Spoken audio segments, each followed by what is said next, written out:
most of you probably know, it is our mission at FFA to do the work that will allow the leaders of public companies and Fortune 500 companies and CEOs to be more representative of the people that they serve. And we can really only achieve this if more capital is funneled into startups run by underrepresented founders. And VCs play a big part of the cycle.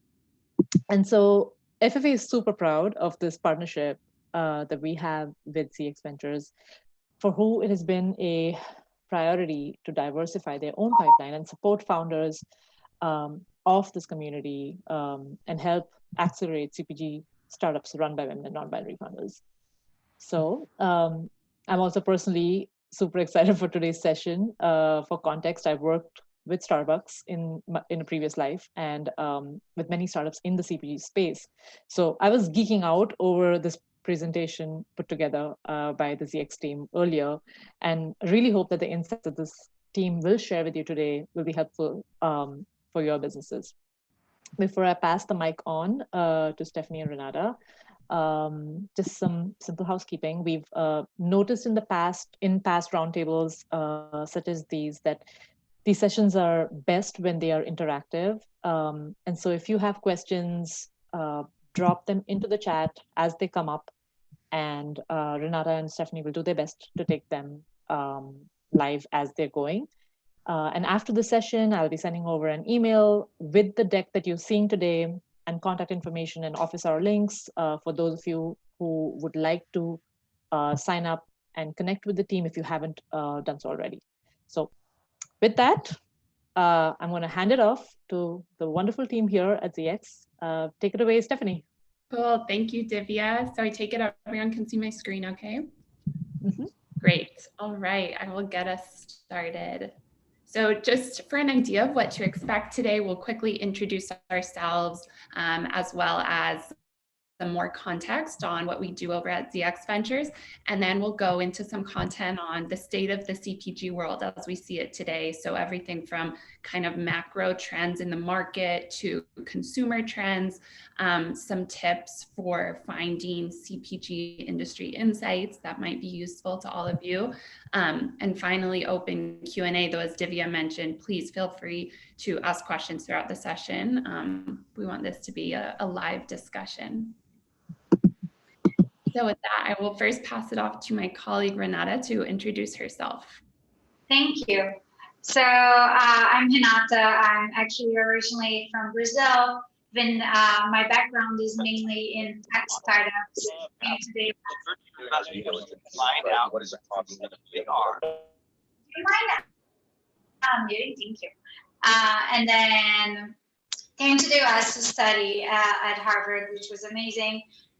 Really learned a lot, and have been at ABI for 4 years. My focus has been mainly on innovation, so launching new products and how to do it quicker, faster, using different agile methodologies. Now I lead in strategy and portfolio management for the North America Beverage Fund. Cool. And I'm Stephanie Neville. I focus on market intelligence on the beverage fund at ZX. Previously, I worked across our VC strategy, insights, finance.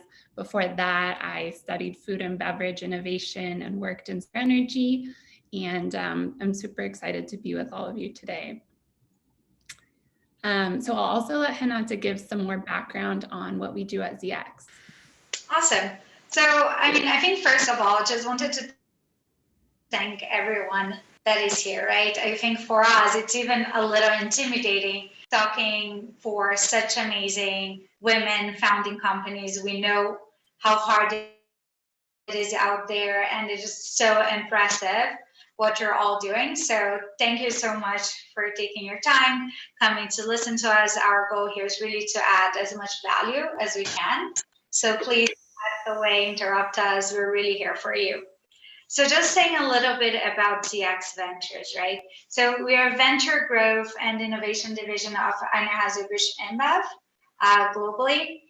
We invest across a lot of different markets. Our funding specifically where me and Stephanie work, we focus on beverages, both alcoholic and non-alcoholic.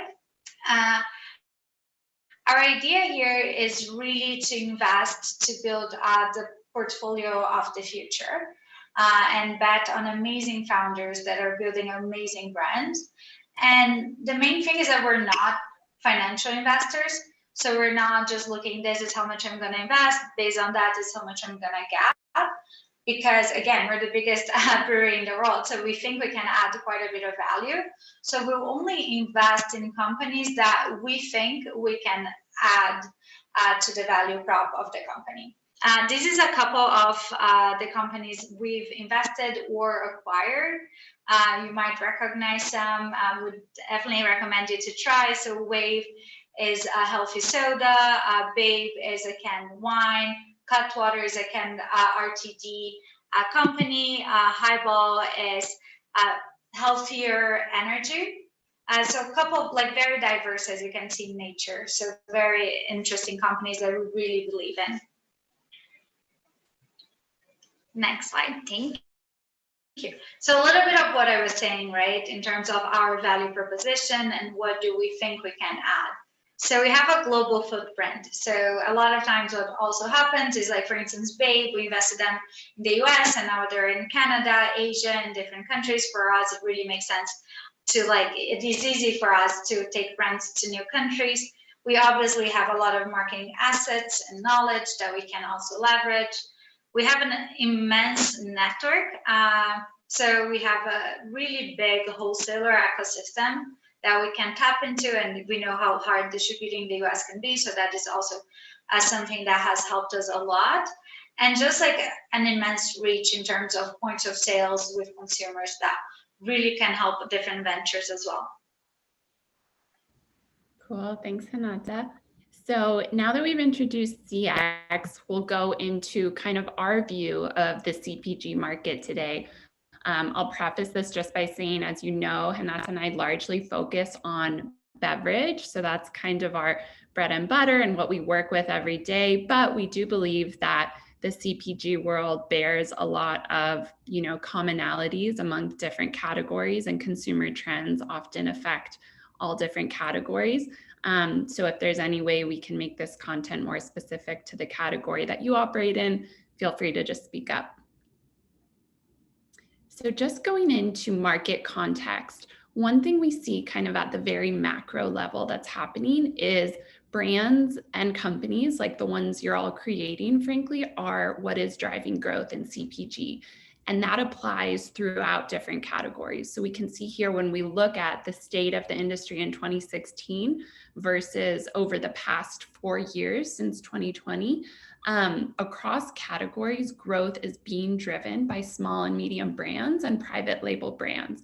So while the bulk from a dollar point of view is still with, frankly, brands created by big companies like our parent company, growth is coming from upstarts, brands that are really speaking to consumers in a different way and offering a differentiated value proposition. And I think we anticipate that this is only going to continue. And that's why big corporates like AB InBev are so focused on looking for growth in partnering with upstart brands like the ones you are all creating. So at the same time, what we see is, fortunately, thanks to organizations like FFA and so many others, there are a lot of resources out there today for CPG founders. That's obviously a super positive thing. It also means that there are a lot more brands coming into the market, and it's more important than ever to differentiate, as I'm sure you all know far too well. So beverage, what we focus on, we see that a really small percentage of all the brands that are coming up are reaching kind of a critical revenue threshold in the first 5 years of launch.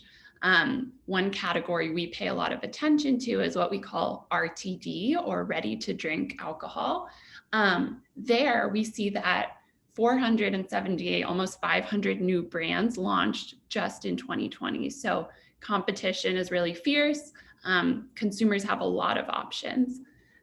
We see that there's a lot of money going into innovative ingredients. So that tells us that even on the ingredient B2B side, upstart companies are looking for access to more innovative ingredients for the products they create. And in a lot of ways, we see barriers to entry just going down and down. That's not to say it's easy by any means to start a new brand, but it just means that there are a lot more resources out there to help you do so. And we find that in the annual list, for example, of most valuable brands, the large CPG brands aren't coming up in the top 30 anymore, which I think just speaks to the importance of the new disruptive brands like the ones you are all creating.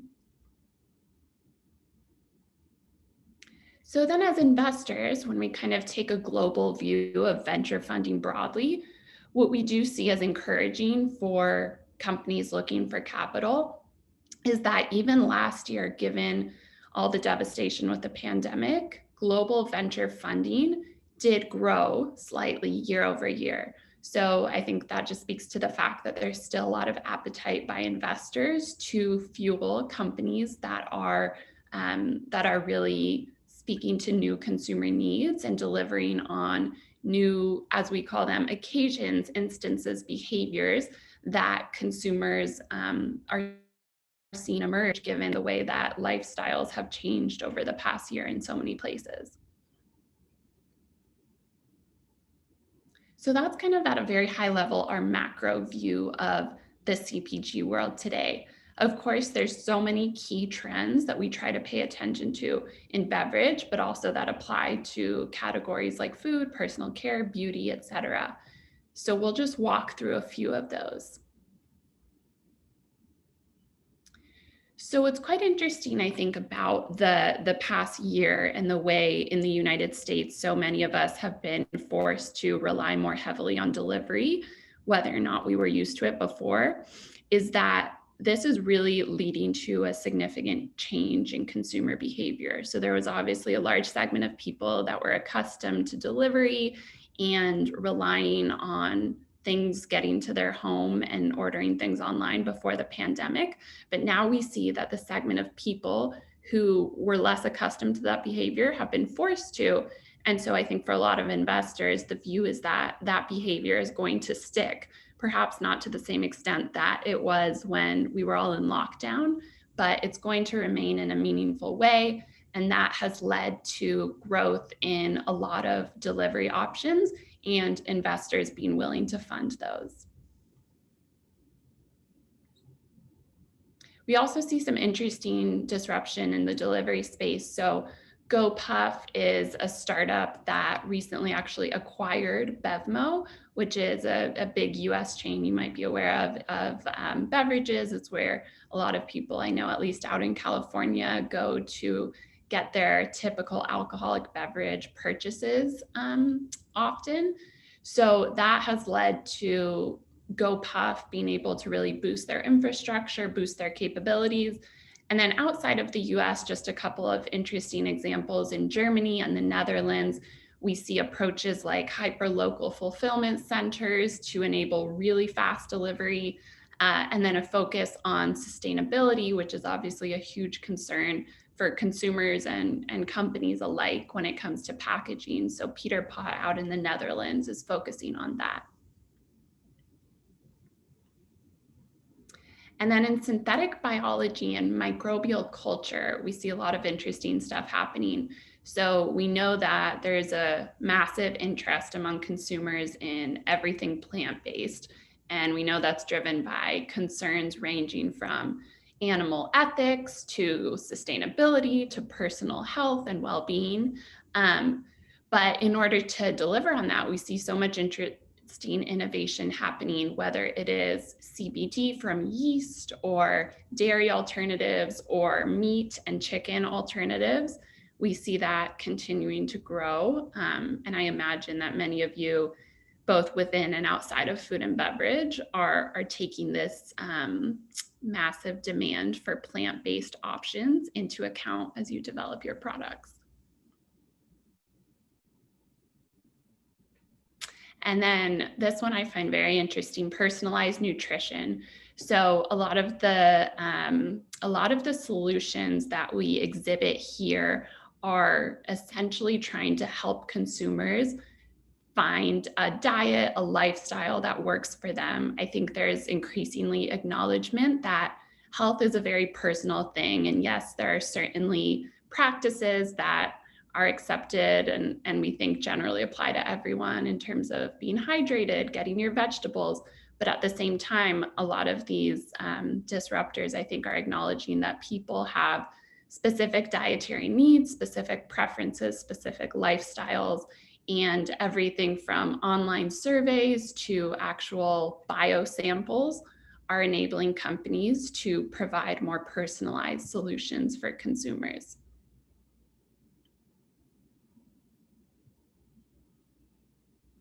And then here on the beverage side, something we pay a lot of attention to is innovation outside of alcohol in spaces like hydration and enhanced water. So here we see in different, as we call them, formats, from bottles to powder, there's a lot of demand for solutions that offer immunity, digestive health, hydration, in the form of beverage. One of the companies I find most interesting here is one called Air Up. I've seen a couple of companies leverage this technology in the US as well, but essentially they're using scented bottles that kind of mimic the feeling of drinking a flavored water, though the water itself is just pure plain water. So we see a lot of interesting innovation coming up.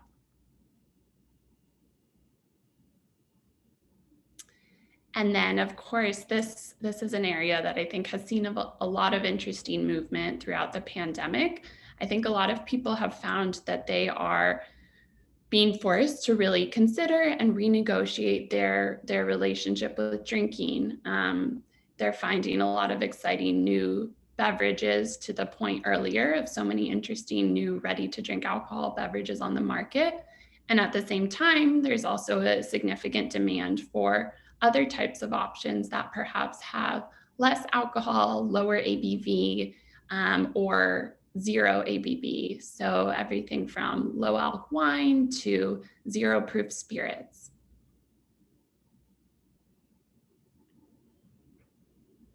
So that's kind of some additional market trend context.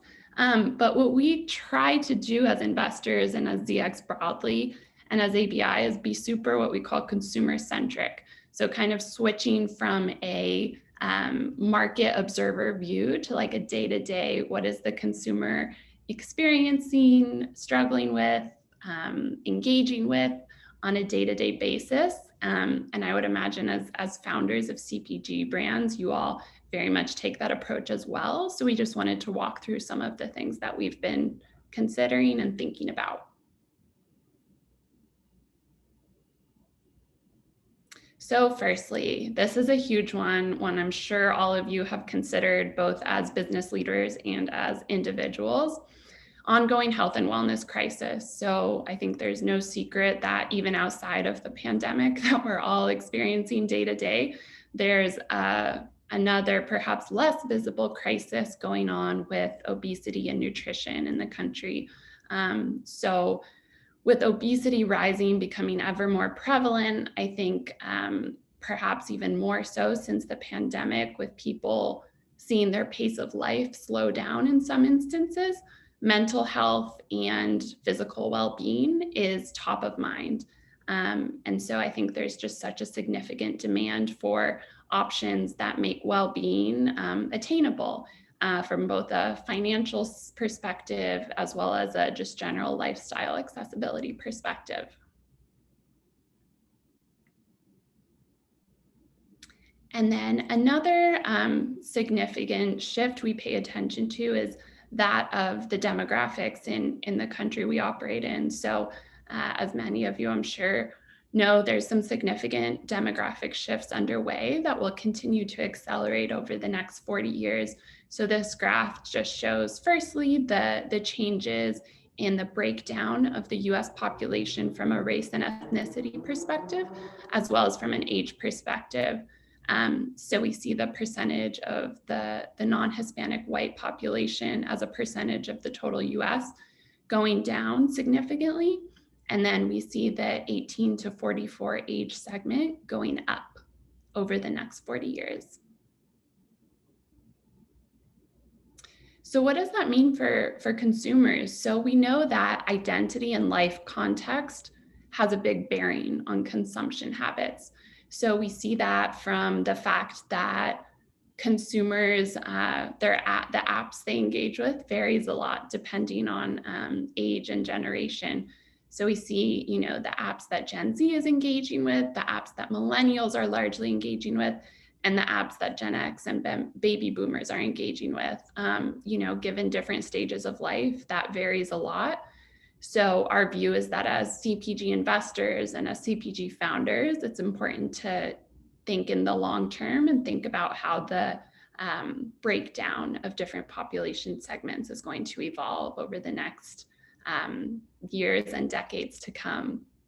And then on the other hand, we find it really interesting to understand how identity influences purchase habits. So rather than age, identity markers that are evergreen, if you will. So we see that among higher income cohorts, there tends to be more ability to intentionally choose brands that reflect your ethnic background or heritage. And in some cases, we see that becoming more important as income goes up. So now we just want to get into some what we call segment spotlights as we think about the different demographic groups outlined here that are growing in size and spending power and in cultural influence. First, here we've got a spotlight on the Latinx segment. And before going into these, I'll just caveat that obviously we know each of these segments can have a lot of overlap with the others. So we're not intending to capture the vastness of each one by any means, but just want to point out some interesting trends among each segment. So firstly, on growth and spending power today, the Latinx segment comprises about 18% of the total population. That's been growing significantly since the early 2000s. It's actually expected to double by 2060 as spending power goes up as well. And then on the cultural influence side, I think this is something we all see. There's massive value in things like the reggaeton music genre. And we see this this influence and this demand for Latin culture among all consumers manifesting in CPG as well. So not just in music and Super Bowl performances as we all see, but also in CPG. So things like heritage brands, things that I knew. I grew up drinking like Café Bustelo, but also in newer, really disruptive brands like Siete, which is a CPG company that has gotten a significant amount of venture funding and a significant amount of growth that is really grounded. They offer products that are really grounded in Latino and Hispanic heritage.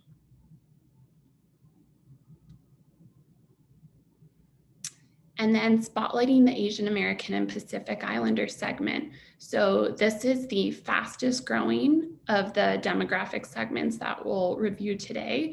It's the most rapidly growing ethnic group in the United States. It's expected to increase significantly by 2060 as spending power goes up as well.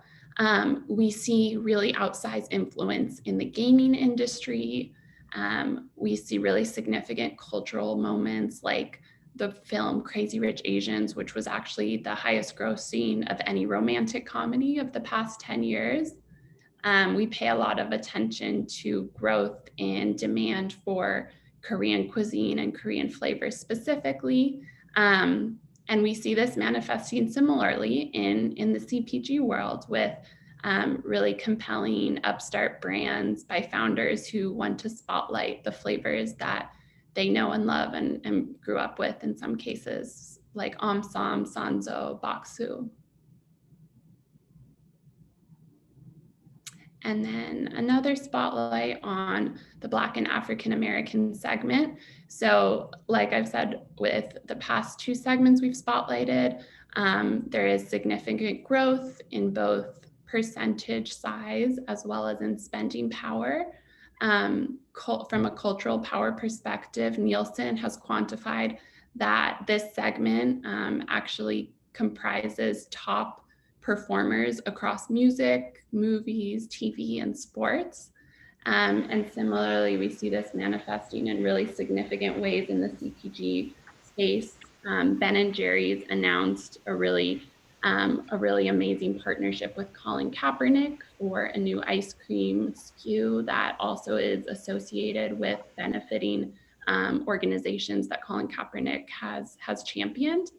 And then we see this manifesting in other parts of CPG as well. So I think the large narrative we see in a lot of these segment spotlights is in growing influence, growing spending power, growing populations. That's no secret, but really this influence moving from music and entertainment into the CPG space as founders decide to spotlight the things that matter to them, and consumers equally have a lot of demand for representation. Yeah, if I can add here one thing that I think Stephanie found that was super interesting is that when you're talking about influencers, it doesn't feel like it's the data. White influencers talks very much to a white demographic, whereas if you're talking to diverse talent, they talk to everyone. They talk to Gen Pop, which is so interesting, and for us, such an interesting find. Because I think there's also the misconception that like, hey, I'm gonna work and like really focus on Black and African Americans, and that's gonna be my niche. But actually, if you focus on one of those kind of minority groups, you actually have a better chance to reaching Gen Pop than if you're working just with white influencers, just focusing on just that piece. So I think one really amazing example right now was a launch. Oh, thank you. I'll change my audio, but Stephanie, you know what I meant, which I think like it's just an interesting insight if you want to just compliment. Yeah. So I think the large narrative here is really that consumers I think we believe that markets are not segmented by race or ethnicity or other demographic measures, really that there's demand for better representation and kind of fresh perspectives, frankly, across consumer segments. And I think that's why we see so many of these films, music, CPG brands, et cetera, that we've referenced in these slides continue to grow. And then lastly, this segment is not race and ethnicity, obviously, but the LGBTQIA+ community. So we see that while this isn't tracked in the census, that we know that generationally, a much larger share of Gen Z and millennials openly identify as LGBTQIA. And that's manifesting in the same way across music, culture, art, film, and CPG as well. So we see a lot of brands being very actively involved in Pride every year, but also demand for representation in a more evergreen way, not just during the month of June. So switching gears from our segment spotlights, what do we expect to see next? So from a consumer behavior standpoint, we look to non-US markets that have perhaps come a little bit further when it comes to recovering from the consequences of the pandemic. So when we look at China and Australia, places where recovery has become more advanced, we see that there's been significant growth in China's luxury market in 2020 compared to 2019, and growth in Australia in spending on goods and services. So what this tells us is really we expect that in the way there has been a lot of coverage of what's to expect this summer and headlines like this will be a summer of hedonism, we do anticipate that people are going to be really excited to re-enter society, re-enter social lives in a more normal way, and that there will be positive economic effects of that, and also hopefully positive effects for brands of all sizes as people look to shop, discover new things, discover new brands and products.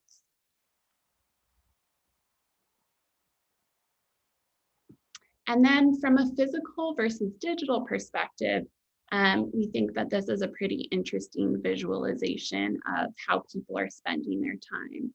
So obviously a lot of this has been fluid given the way that pandemic has changed day-to-day life, but we see a couple of interesting growth spots. So one is, of course, gaming. And for CPG founders, I would encourage you all to think about, whether there is any role for your brand to play in emerging occasions like the gaming occasion. It might not. Sorry, I was just going to say, there's a really interesting question from Roar. I don't know if I'm pronouncing it that right. So I'll just read it out loud so everyone knows. Do you notice cultural appropriation or brand washing occurring with these broader trends among larger brands? And I think like we're talking here about the consumer groups who we're talking about, correct? Yeah, absolutely. Absolutely, Roy. I think that's perhaps the biggest risk when it comes to any brand that is trying to explicitly target a specific segment or celebrate a specific tradition. I think that's why many are of the opinion that, I know in the LGBTQIA community will often use a phrase like nothing about us without us, which I think speaks to the idea that if you are going to spotlight a specific tradition or heritage or anything in that vein, that you should have people who are personally familiar with it in the room when you're creating it, whether as the founder or as the brand leader or advisor. I think that's super important. And obviously no one person can be the voice of an entire population. But I think in the consumer brand world, it's really critical to have people in the room. And I know, all of us are here today because we very much agree with that sentiment and know how critical diversity is when it comes to creating strong brands. Yeah, and then I think just to share a little bit, for example, in ABI, right? And like, because I think we definitely qualify there and have a big risk of that. We have employee groups for different themes, like APAC Asia, Latin, women, who's called Women in Beer, and different ones. And they become resources for the brands to talk with when they want to talk to a specific group. I mean, as any big company, we have our own horror stories, right? And I think it's always like a lesson of learning. And for us, one of the learnings is like have these groups and have those conversations and make sure like the right people are taking these decisions.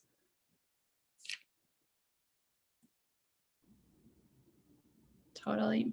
And thank you. I just discovered all the chats. So thank you everyone for introducing yourselves and for asking questions. So we'll just go through a bit more, but please do interrupt us as we go, and then I'll open it up for fully open Q&A. So here, again, we just see shifts in where people are spending their time. I think with gaming in particular, one thing I've found in studying the occasion is that I think in the way that there are stereotypes about so many different things and activities, I think there's kind of if you're not someone who's a gamer, there's a prevailing image you might have of what a typical gamer looks like. And in reality, gaming is super widespread. There's a broad swath of people who spend a lot of time gaming, but would never self-identify as gamers. There are people who will play games during their commute as a way to wind down at the end of the day. It's really a burgeoning space that I think has gotten a lot of attention, but perhaps not as much as is actually warranted given the breadth of it. So would just encourage all founders to kind of think about the way people are spending their time and how your products can factor into day-to-day life in an organic way. So then lastly, we just wanted to highlight some interesting tactics that we have found when it comes to looking for consumer insights. I think when we talk about consumer insights, on one hand, it can be a little bit vague, like how do you go about finding consumer insights as a founder? On the other hand, if you do have a clear idea of the various processes, you know it can be very expensive. So running surveys, hosting focus groups, running studies, all of that we know is very time and resource intensive. So we just wanted to share a couple of interesting ways we found to find consumer insights without spending money or having to engage in a robust survey type activity. So at ZX for quite some time, we've relied heavily on social media, as you know, all investors and I'm sure founders do. What we found though is that even beyond Instagram, there's some really interesting places to unlock information on what people are thinking about, what trends are happening. And we've done that by kind of taking a lightly systematic approach to looking at places like YouTube and Google Trends and Netflix and Spotify and Reddit, all places that are for the most part free to just log on, click around and see what people are talking about and thinking about. So to make this tangible, just wanted to highlight some trends that we have kind of taken by paying attention to all of these resources. And just try to make it a bit more tangible in that way. So in looking at these, all of these platforms, one thing we found— Just before we jump, I just want to make sure we answer questions as we go. We had one about like, can ZX help a food tourism, CPG, e-commerce startup find a female COO to run our venture? Like, first of all, amazing, congratulations. Super exciting, very curious to know what exactly is the venture, because all of those words are super interesting to me. But so we do help our portfolio ventures to recruit. That's one of the services we provide for very senior stakeholders. We can be a little bit more proactive. When it's a little bit more junior, we have a couple of recruiting agencies that we work with and all of that. We don't provide the service externally, but like as like me, Renata, and as Stephanie, we can definitely think in our networks if there's anyone. Also amazing that like I hear a lot of people hearing. So if you know anyone, like also awesome to send recommendations. More actively, I think I can look at what are the recruiting agencies we use, and maybe that's also a route that we can support with. Sorry to interrupt, Stephanie. No, not at all. Yeah, thank you, James. Great question. And I would imagine perhaps others in the group would have referrals as well. Cool. So again, just a example of how we go about sourcing trends without, any investment, just by looking at platforms like these. So one we picked up was kind of looking across various platforms, perhaps ironically, some of them being social media platforms. We found that there's widespread disillusionment with social media. So this tells us that, people are increasingly becoming reticent of over-engaging with social media, of having their data shared, perhaps having mental health impacts of constantly being on social media. So this is a trend we see. What does it mean, as a CPG founder? Well, we think it's always important for founders to be paying attention to cultural signals like these, because it can inform everything from product development to marketing. So let's say, for example, I'm a beverage founder. I want to understand what's largely on people's mind. I might use a trend like this to inform a social media campaign and say, okay, I know people are really stressing about how much they're on social media. Let me, do a campaign that might somehow allow them to be outdoors or celebrate the outdoors in a natural way. Another that we found is, and relevant for many of us, is we see this trend across different platforms that we call, perhaps tongue-in-cheek, the renegotiation of femininity. So across different platforms, we see people who identify as women kind of questioning prevailing narratives about femininity. So again, as a brand leader, this might tell me that this is something that's on a lot of my consumers' minds.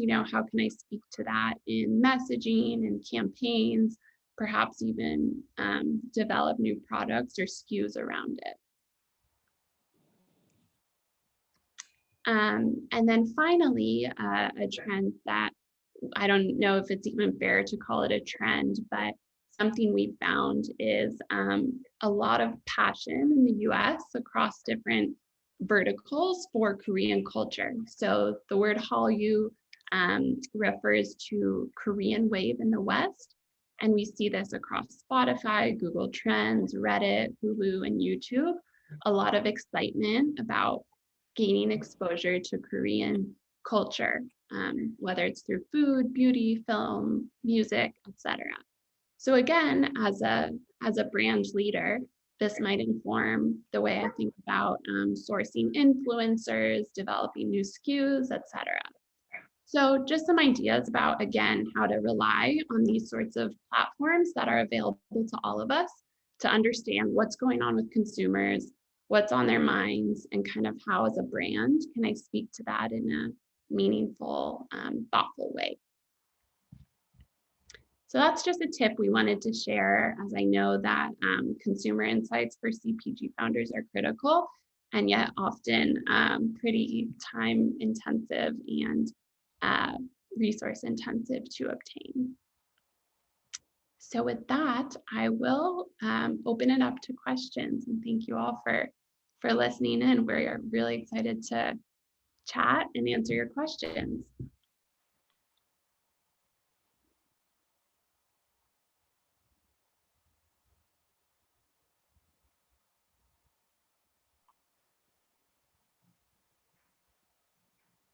Yes. What areas do we stay away from as investors? I think I would say the areas we focus on, we need to start there. As investors focused on beverage, we are, like Hinata described, really looking for brands where we can bring something to the table. So I think we're pretty aware that at this point, we're in a capital as a commodity environment. There's a lot of funds, there's a lot of investors. So we're thinking about, where can we actually add value? So for example, a lot of what we're good at has to do with canning liquid and distributing it around the world. So if we speak with a company that, for example, requires a non-can format and perhaps their cold chain, then it's likely that we're not going to be able to bring them a lot of value. So we would probably not look to get involved there. So I would say, as founders, I'm sure you're all too aware that, there are investors that are a good fit based on the stage you're at, the sector you're in, the vertical you're in, as well as more qualitative things like, do they understand what you're doing? Do you, hold the same values? So I would say, apart from the kind of hard and fast stuff of we invest in beverage at, Series A, Series B type stage, we're looking to add value and work with founders that we believe in and share our values around, consumer centricity, the importance of diversity on teams, and others like that. Yeah, I 100% that. And just to add, I think another piece we look at is like the potential, right? So for us, having a really big potential and not being niche is super important, because again, for you to really move the meter at ABI, it needs to be pretty significant. So we're always also looking into like, what is the long-term potential? Or I can read the next one. Do you consider solopreneurs, or do you require a minimum number of co-founders? I can take this one. I mean, it's all about, can you scale this where you are and all that. Definitely no need for co-founders. That would be totally fine. I would doubt that someone by themselves without a team would get to the stage where we're willing to invest. But if it is, like, then more power to you, even better, because your costs are lower. So not a need. And sorry, I did skip another question, which was, do you invest only on USA-based startups? In which stage? Love the insights you provided. Do you want to take that one, Stephanie?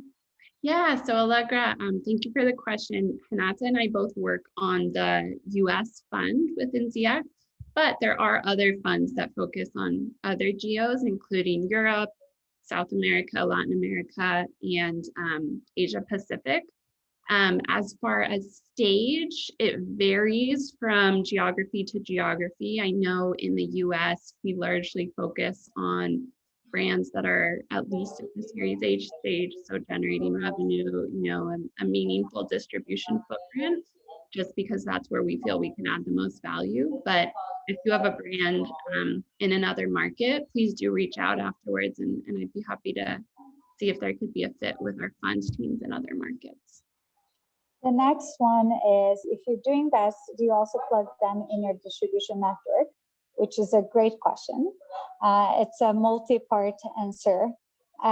So depending on the stage, what are the dreams of the startup, next steps, we do make recommendations in terms, so our system is made mainly of independent wholesalers, right? Because you do have a 3-tier system in the US. So we do make introductions, we make recommendations of what's the best way to work with wholesalers. And with some ventures, but that's not for all of them, we can make a master distribution agreement, which makes it easier to plug into our network in a more seamless way. So a lot of the ventures that are on our portfolio are now distributed by several wholesalers in the ABI ecosystem. Cool. And I see a question from Lucinda on disruptive innovation versus line extensions of existing segments. Yeah, I think that's a really astute observation. It's certainly something we think about as part of AB, is where is it possible to deliver on new needs, opportunities through an existing brand. So let's say we see an opportunity for non-alc, which we know is growing. That's what led the Budweiser team to create Budweiser Zero. But in another instance, there might be demand for something where it simply wouldn't make sense for us to develop a line extension, and instead there needs to be a new brand created. So I think it really just depends on the nature of the opportunity. For some existing brands will have a right to play and say, we're going to make an extension that delivers on this alternate need. But for others, it's really an entirely new brand that is warranted. So I think there's opportunity in both. And I think it just depends on the nature of the opportunity. Then we have best way to go about securing a time to pitch to you. So thank you for the question, Meg. So just super straightforward on that one, send us an email and let's have a conversation. That one is pretty simple. But just to answer the question, I think in a little bit of a bigger way, right? In general, if it wasn't part of this group, if you get to my email, gets my eyes and gets me excited, right? So in general, as a fund, we have really talked to a lot of ventures, and we're really open to talking to ventures, and just as our policy. But there are funds that are more selective, right? And more kind of just will talk to people that I already know there's a huge chance that this will work out. So I would just make sure that whenever you're sending one of those emails, you've studied a little bit on the website, what are they looking for? who are their portfolio companies, what they have in common, and a couple of like the key things that you know they're gonna ask, right? So like, what's your current revenue? Are you looking to fundraise or not? A little bit like just super high level on your product and what you're doing, and like show that it does fit to what their strategy is. For me, when I get an email with that, and it's like a quick kind of one pager, like, hey, like here are the key information that you need to know about me, it just makes my life that much easier. And then easier just also to like not waste your time, because even though for me it's always super interesting to talk to founders, I imagine a lot of times for the founder it's not interesting to talk to the VC if they are not looking to invest in that sort of area. So then at least the person in my side can be like, hey, like happy to talk, but just so you know, like you don't fit my profile, so then you can decide if it is worthwhile having that conversation or not. Yeah, I'll also add that we do have a network of earlier stage investors. So as much as we can, if we see a compelling opportunity, but it's too early for us, we'll try to put you in touch with others in our network for whom, you know, there is a fit. And I see a question from Marnie on aligning for support for farmers, drawing down atmospheric CO2. Yeah, I think it's no secret sustainability is a massive focus for ZX and for AB InBev. Even today being Earth Day, I know we recently had an announcement related to our, yes, which FFA is involved in, which we're thrilled about, related to our accelerator, which is called the 100 Plus accelerator. So I candidly, I'm not an expert on the functioning of that, but I encourage everyone to check it out, see if what you're doing qualifies. Thank you for posting. Qualifies for the accelerator if it's something that's of interest. But yeah, I mean, the reality is that we are a company that relies heavily on clean water, on crops. And so it's just absolutely critical that sustainability is kind of at the core of everything we do.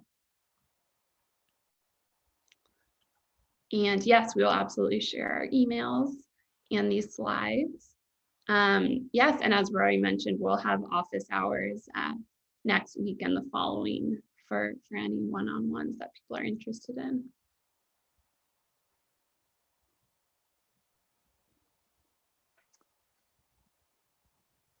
Do we have any other last questions?